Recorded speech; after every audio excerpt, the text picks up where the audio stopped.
Bienvenue à tous, merci de nous rejoindre pour l'information en ce lundi 7 juin sur RTI 1. Le portefeuille de l'État se chiffrait à 56 milliards de nos francs en 2020 contre 28 milliards en 2019 et 6,4 milliards en 2018.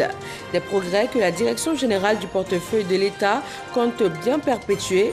Les nouvelles stratégies 2021-2025 ont été présentées. Quatrième jour de campagne pour les élections législatives en Côte d'Ivoire. Le scrutin est repris dans 6 circonscriptions électorales pour des cas d'invalidation par la commission électorale indépendante et également des cas de décès de candidats enregistrés.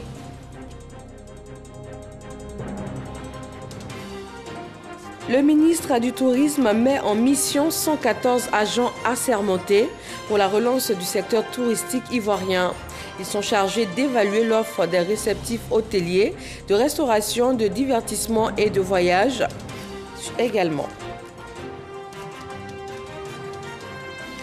Il a été nommé ce lundi Premier ministre du Mali. Choguel Maïga est chargé de former un nouveau gouvernement consensuel dans ce pays secoué par plusieurs crises successives. Bonsoir à tous. La Direction générale du portefeuille de l'État a présenté son bilan 2018-2020. Il en ressort une constante évolution au fil donc de la mise en œuvre des stratégies sur ces 3 années. Les nouvelles orientations pour la période 2021-2025 nous sont proposées dans ce sujet de Dangui Dangui. La nouvelle stratégie de gestion du portefeuille de l'État sur la période 2021-2025 a été présentée aux patrons d'entreprises publiques et parapubliques. C'était à l'occasion d'une rencontre d'échange entre les mandataires sociaux des entreprises publiques et le ministre du Budget et du portefeuille de l'État. Nous accueillons ça avec beaucoup de satisfaction parce que vous voyez, depuis 2-3 ans, il y a une dynamique dans la gestion de ce portefeuille de l'État. Une dynamique qui est sur une pente fructueuse, vertueuse. Il faudrait continuer la formation, le renforcement des capacités pour que les sociétés d'État, les sociétés à participation financière publique de l'État soient un moteur, soient un instrument de la mise en œuvre de la politique du gouvernement. Construit sur les 3 axes, notamment l'amélioration de la performance du portefeuille, le renforcement de la diffusion de bonne gouvernance et de bonne gestion, la nouvelle stratégie de gestion du portefeuille de l'État se nourrit de cette vision du gouvernement. C'est de faire en sorte que nous ayons d'abord un État fort.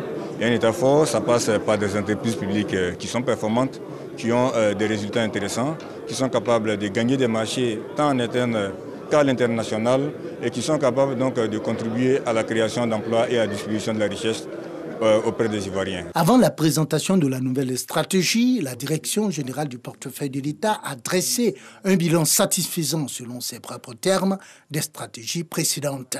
Selon cette direction, le portefeuille de l'État était de 56 milliards de nos francs en 2020 contre 28 milliards en 2019 et 6,4 milliards en 2018.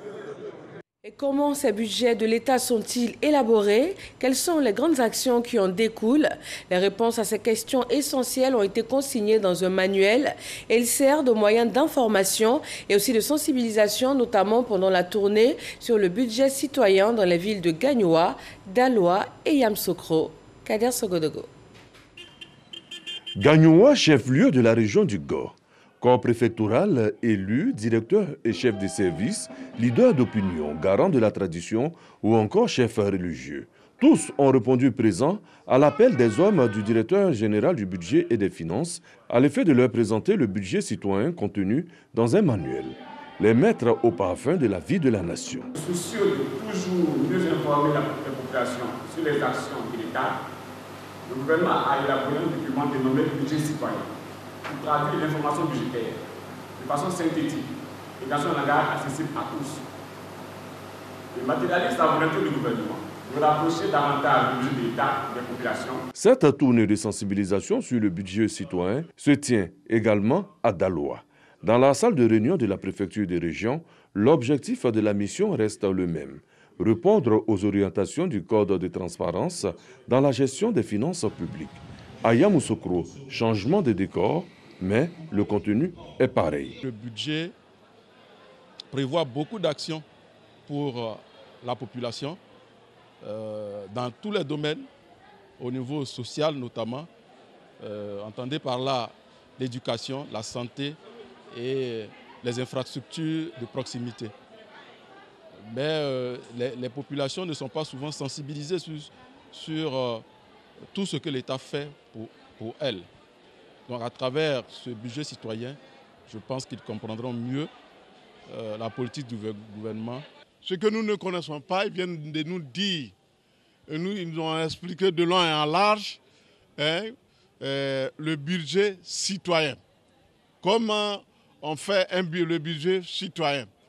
Donc on nous a expliqué, donc ce matin, je voudrais dire merci.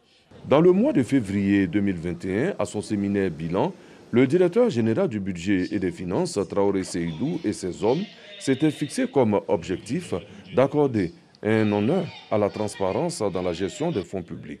Cette tournée de sensibilisation et d'appropriation du budget citoyen vient à propos. Dans l'espace UMOA, 137 stagiaires en expertise comptable et financière travaillent à se mettre au goût du jour. Ils sont formés à la maîtrise des outils et techniques de dématérialisation et de digitalisation dans l'exercice de leurs fonctions. La Côte d'Ivoire a le plus fort taux de participation avec 54 stagiaires. Noël Nyagno. Ces 54 stagiaires en expertise comptable de Côte d'Ivoire ont 5 jours pour renforcer leurs capacités en dématérialisation et digitalisation de l'activité d'expertise comptable, à titre d'illustration. On vient de conduire 2 missions d'évaluation institutionnelle et organisationnelle pour la Banque mondiale au Congo RDC sans se déplacer. On ne s'est pas déplacé. Le projet a été piloté depuis Washington. Nous, on l'a exécuté à Abidjan et tous les documents sont venus de la RDC. Donc, en fait, tout naturellement, la formation des experts comptables et des experts comptables stagiaires va être impactée puisqu'il faudrait leur apprendre comment pouvoir conduire ces différentes missions. Comme pour être en phase avec la nouvelle donne, la présente formation est suivie par les 83 autres stagiaires dans les autres pays de l'UEMOA.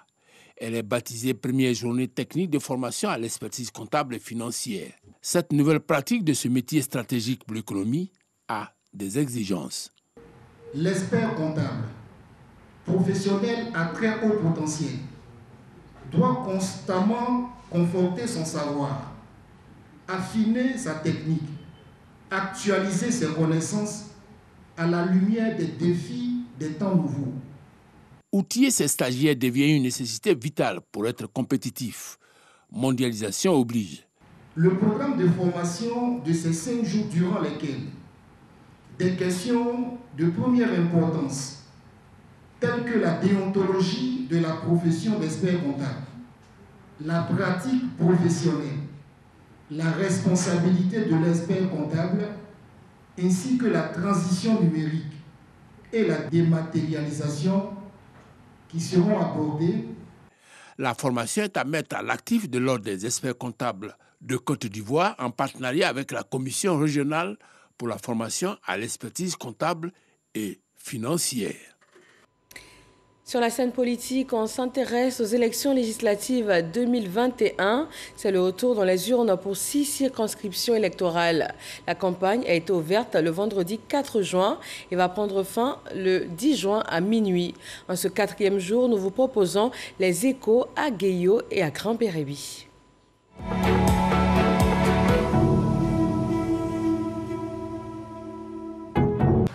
Balo Bafetegé est candidat indépendant à Guéyo. Son souhait le plus ardent, voir la localité se développer, Balo Bafetegé fait une déclaration.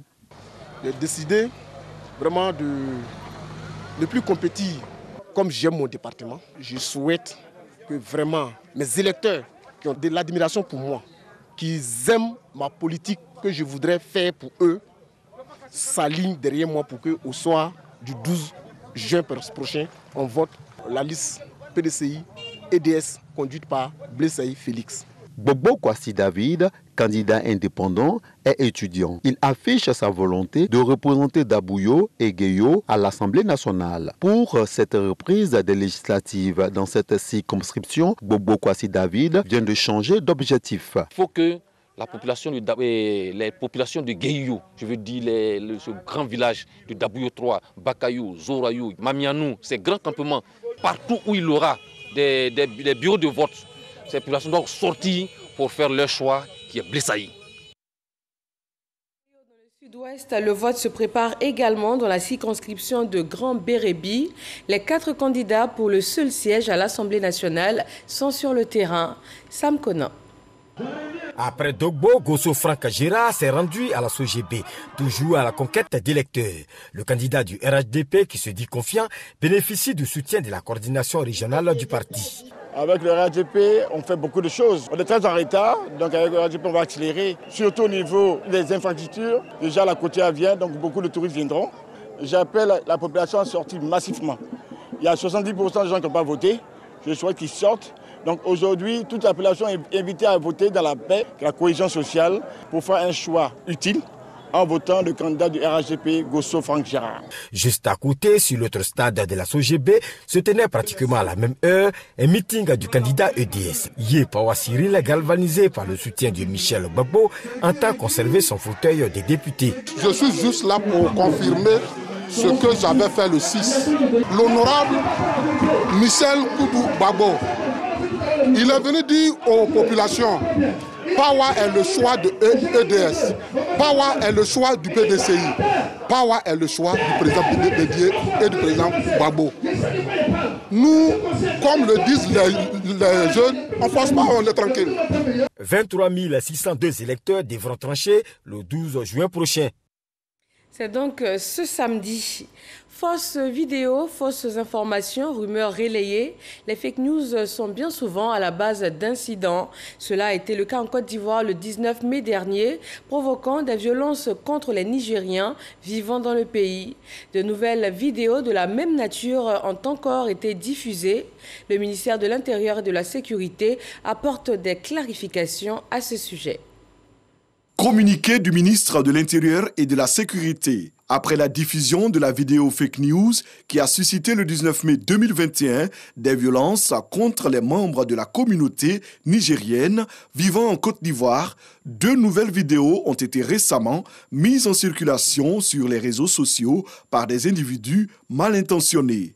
La première vidéo présente des exécutions de personnes commises par des individus qui seraient de nationalité nigérienne sur des présumés migrants maliens, guinéens et ivoiriens. La seconde est une incitation à s'attaquer aux ressortissants burkinabés vivant sur le territoire ivoirien.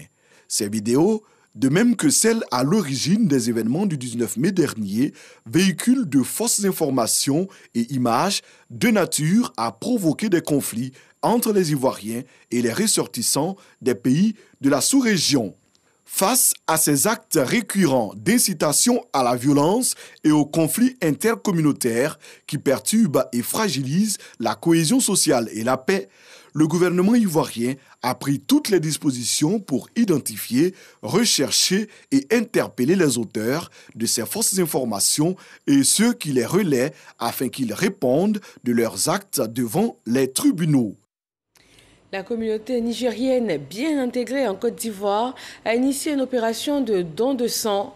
Elle entend ainsi participer à la lutte contre la pénurie en produits sanguins dans les centres de transfusion et dans un second temps à renforcer la cohésion. Noël Niagno. En Côte d'Ivoire, le Centre national de transfusion sanguine, CNTS-PEN, a recueilli du sang pour couvrir le besoin national, ce qui conduit à des périodes de pénurie. Le besoin annuel actuel étant estimé à 240 000 poches de sang par an. À ce jour, le CNTS ne collecte que 160 000 poches et un gap de 80 000 poches de sang reste à mobiliser. Pour combler ce déficit, le directeur du CNTS exhorte les populations dont l'âge varie entre 18 et 60 ans à donner leur sang. Vous savez qu'aujourd'hui en Côte d'Ivoire, les besoins en sang sont importants, surtout chez la femme et chez l'enfant. Là que Monsieur l'ambassadeur pose avec sa communauté est un acte de solidarité, de générosité, mais aussi un acte de participation à un acte de santé. Il n'y a aucune substance qui peut remplacer le sang.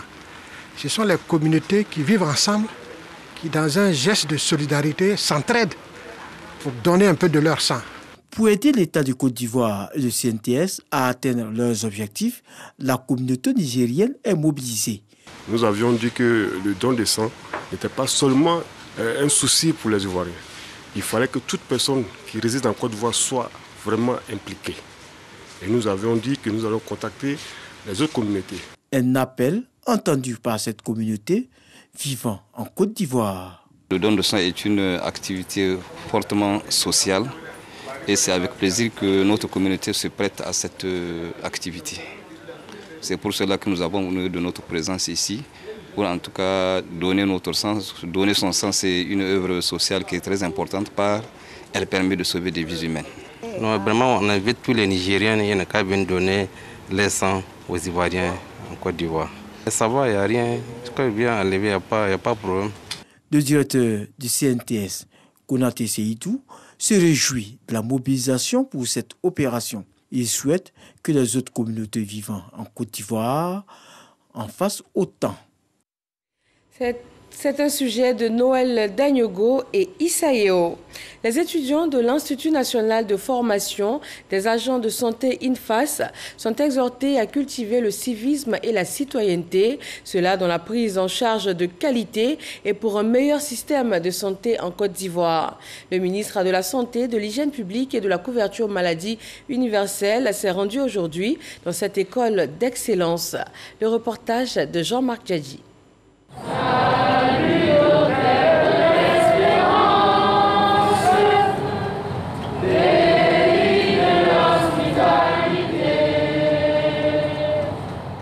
Les regards fixés vers le drapeau national, une centaine d'étudiants de l'Institut national de formation des agents de santé INFAS exécutent en chœur l'hymne national l'abidjanaise. Acte qui symbolise leur dévouement à la patrie et leur sens de la responsabilité pour le bien-être des populations. Une initiative promue par la direction de l'INFAS et soutenue par le ministre de tutelle, Pierre Demba, qui s'engage à améliorer la formation professionnelle des agents de santé pour un réseau de soins de qualité. On va dans la même idée que lui de rappeler à l'ensemble des étudiants la nécessité donc du savoir-être, que ce soit dans l'accueil, que ce soit dans l'apprentissage sans tricherie, que ce soit dans le respect des autres. Ces temps-ci, c'est vrai, les défis sont nombreux, les attentes des populations sont énormes. Mais je pense que ce qui est fait ici, si nous continuons donc de travailler et les accompagner, on pourra mettre sur la place et dans nos établissements donc, sanitaires des hommes et des femmes donc, qui comprennent le sens de leur mission, qui se font confiance et qui peuvent vraiment aider utilement donc, à atteindre les objectifs que nous fixons donc, de bâtir un système de santé de qualité.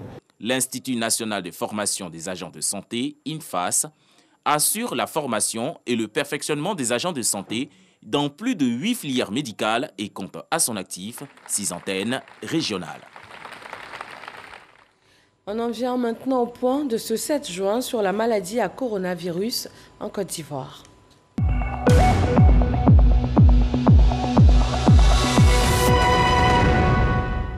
Trois nouveaux cas de Covid-19 ont été enregistrés, 20 guéris et 0 décès.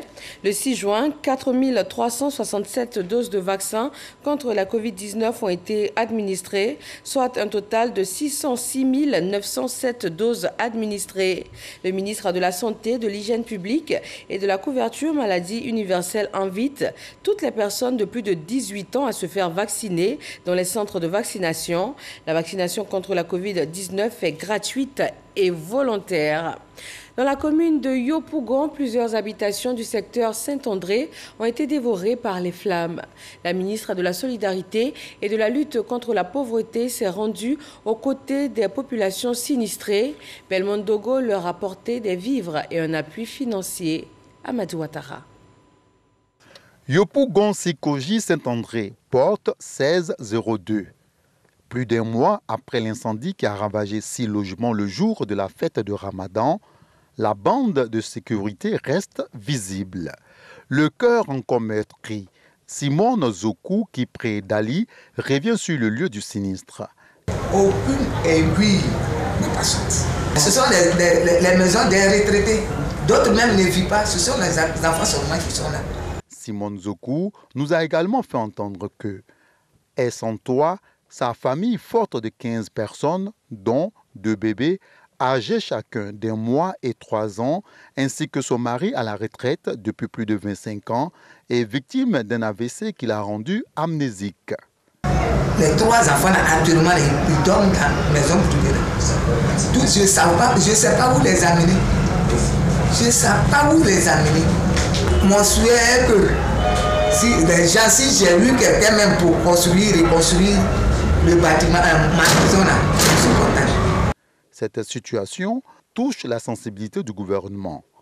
La ministre de la Solidarité et de la lutte contre la pauvreté, Miss Belmont Dogo, a effectué le déplacement les bras chargés de vivres et avec une assistance financière d'un montant de 300 000 francs CFA comme appui à la relocation par famille. Le gouvernement prend l'engagement d'être aux côtés des populations, aux côtés des populations vulnérables, aux côtés des populations pour être solidaire de tout ce que vous vivrez. Et cet engagement-là s'est traduit en acte aujourd'hui. Les bénéficiaires ont traduit leur gratitude au gouvernement. Nous sommes vraiment très contents parce qu'ils ne sont pas restés indifférents au malheur que nous a frappé. Vraiment merci au gouvernement. Miss Belmont Dogo, ministre de la Solidarité et de la lutte contre la pauvreté, avait à ses côtés le ministre Gilbert Kafana Kone, maire de la commune de Yopougon. 77 souscripteurs d'opérations immobilières ont reçu la clé de leur logement. L'opération concerne 350 villas de 3 et 4 pièces avec des coûts à partir de 18 millions de francs CFA. C'est une opération immobilière qui s'inscrit dans le programme de logements sociaux, économiques et de standing initié par le gouvernement. Dangui Dangui. Les premiers pas de Dame Khan, accompagnée de sa fille, dans la villa de 3 pièces au sein de la cité Lilium, villa dont elle vient de recevoir officiellement la clé ce samedi. Je suis propriétaire de ma propre maison, je ne fais que rendre grâce à Dieu. Et puis je dis aussi merci à AM Service, j'ai eu confiance en eux et les délais ont été vraiment respectés. Comme Dame Khan, ce sont 77 des 350 souscripteurs du programme de logement immobilier initié par l'entreprise AMS AIBMP qui ont reçu les clés de leur maison, aussi bien que la garantie qu'ils sont à l'abri de toutes sortes de tracasseries. Avant de construire, on fait une étude au préalable, une étude du sol et de toutes ces choses-là. Et ensuite, on s'arrange à voir tous les documents administratifs. Ça, c'est très important. Et après, nous construisons avec la réglementation en vigueur du ministère de la Construction, du Logement et de l'Urbanisme. Après avoir félicité l'opérateur immobilier pour avoir respecté ses engagements envers l'État et envers les souscripteurs du programme, le directeur général du logement a fait le point du programme de logements sociaux. Aujourd'hui, nous sommes pratiquement à 20 000 logements réalisés sur l'ensemble des sites. Vous êtes aujourd'hui sur le site des BIMP, sur lequel est développé plus de 1000 logements, avec cette tranche pour laquelle nous avons commencé à remettre les clés. Je puis vous dire que les engagements de l'État continuent d'être importants. De nombreuses études estiment le déficit de logement en Côte d'Ivoire à plus de 600 000 maisons, dont l'essentiel à Abidjan. Un déficit qui croît d'environ 10% chaque année, selon les mêmes études. Le ministre du Tourisme a mis en mission 114 agents assermentés pour la relance du secteur touristique. Ils sont chargés d'évaluer l'offre des réceptifs hôteliers, de restauration, de divertissement et également de voyage. Ils devront faire face aux défis de l'organisation de la Journée mondiale du tourisme en septembre prochain et aussi de la Cannes 2023 en Côte d'Ivoire. Dangui Dangui. La deuxième vague des agents assermentés du ministère du Tourisme, composée de 114 personnes, a reçu sa feuille de route pour aller sur le terrain. Il y a les tests qui régissent. Et en fonction des tests, là, nous allons rendre compte à nos supérieurs, parce que dans le cadre des assermentés, il y a des contrôleurs, il y a des superviseurs et tout ça, qui vont nous donner l'autorisation de soi. Souvent, on ferme les établissements, souvent on les oblige à aller se mettre en règle. Aujourd'hui, nous avons assermenté encore près de 114, pour qu'ils soient désormais opérationnels sur le terrain pour le contrôle des actes administratifs. Parce que pour opérer dans le secteur, il faut être à jour vis-à-vis de l'administration du ministère du Tourisme. Il faut avoir l'agrément pour les hôtels et il faut aussi avoir la licence d'exploitation d'un hôtel. Cette remise a été précédée de prestations de serment en 2019 et d'une formation en 2020. Le ministre du Tourisme et des Loisirs engage ses agents assermentés à travailler dans le respect de la loi. La Côte d'Ivoire va abriter cette année une véritable opportunité pour relancer le secteur en invitant le monde entier à découvrir le potentiel que nous sommes en train de valoriser chez nous. Ces différents agents assermentés veilleront à faire en sorte que ce changement de paradigme s'accompagne d'un accent particulier qui est mis sur la qualité des services et la restitution d'un système de certification qui va respecter un certain nombre de normes. Selon le ministre, ces agents assermentés devront faire face aux défis de l'organisation de la Journée mondiale du tourisme, JMT, en septembre prochain et de la Coupe d'Afrique des Nations Cannes 2023. La sécurité routière passe entre autres par la sensibilisation contre l'incivisme des conducteurs. Avant la répression, le Haut Conseil des entreprises de transport sensibilise donc dans les gares et également sur les routes. Lanciné Bakayoko. Depuis le début de l'année, le nombre d'accidents de la circulation est en augmentation. Près de 700 morts au cours des 3 derniers mois. Aujourd'hui, c'est devenu une véritable hantise pour les usagers des cars, des taxis et des baka. Je me demande s'ils sont conscients de la vie des passagers. Est-ce qu'ils savent que la vie de ces personnes derrière eux dépend d'eux? Je prie Dieu pour arriver à destination. Ça, c'est la première des choses. S'en remettre à la providence, pas mal.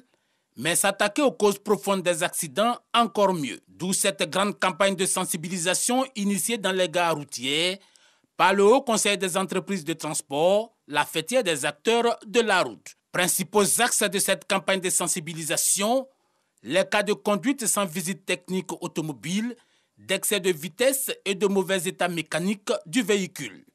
Cet après-midi, le centre d'intérêt, ce sont les cas de détention de faux documents de transport, mais surtout de conduite en état d'ébriété. Les différents tests que nous avons faits ne nous ont pas permis de déceler véritablement les conducteurs qui sont sous l'emprise de l'alcool, parce que tous les tests ont été négatifs.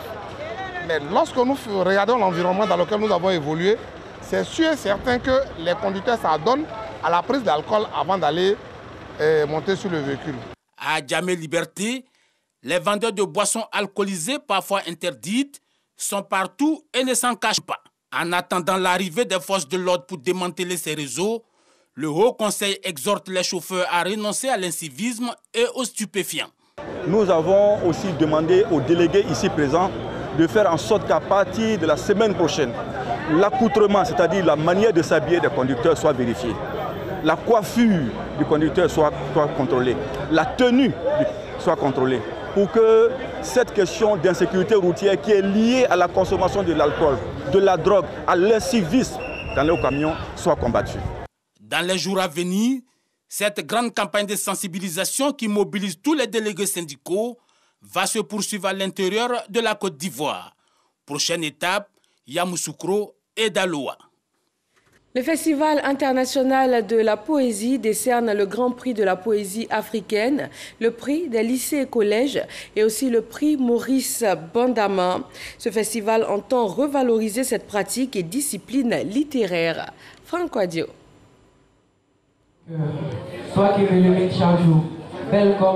Des poètes en devenir, exprimant par le mot l'expression de leurs émotions profondes, le Festival international de la poésie d'Abidjan, selon son promoteur, Lassina Keita, vise à remettre au goût des lettres ce genre qui tend à être oublié. Et qui mieux que ces jeunes pépites des écoles pour mieux faire éclore la verve poétique et la thématique environnement est choisie.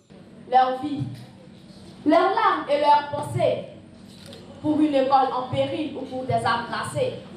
Bien qu'ils soient passés dans nos habitudes, il est le reflet de nos gratitudes. Nous sommes à la 4e édition de ce festival destiné aux écoles mais aussi aux professionnels du genre.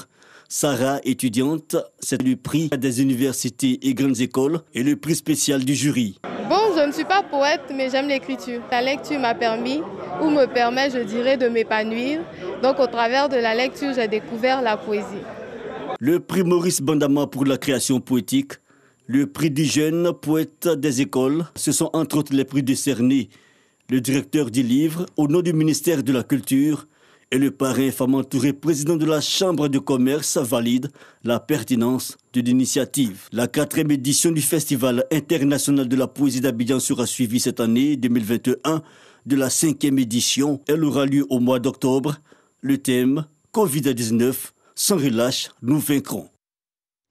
Dans l'actualité internationale, il a été nommé ce lundi Premier ministre. Choguel Maïga est chargé de former un nouveau gouvernement au Mali. C'est un homme politique tenace qui prend les commandes de la nouvelle équipe au moment où les défis à relever sont nombreux. Choguel Maïga est président du mouvement patriotique pour le renouveau qui se réclame de l'ex-parti unique balayé par une insurrection populaire. Ici, en Côte d'Ivoire, le ministère de la promotion de la riziculture a été créé en 2019 en vue de la mise en œuvre de la stratégie nationale en matière de riziculture. Après 18 mois d'existence, que de chantiers ouverts. Vous pourrez les retrouver ce soir. Ce sujet sera traité dans la Côte d'Ivoire en marche. Tout de suite après ce journal, retrouvez Delphine Blas.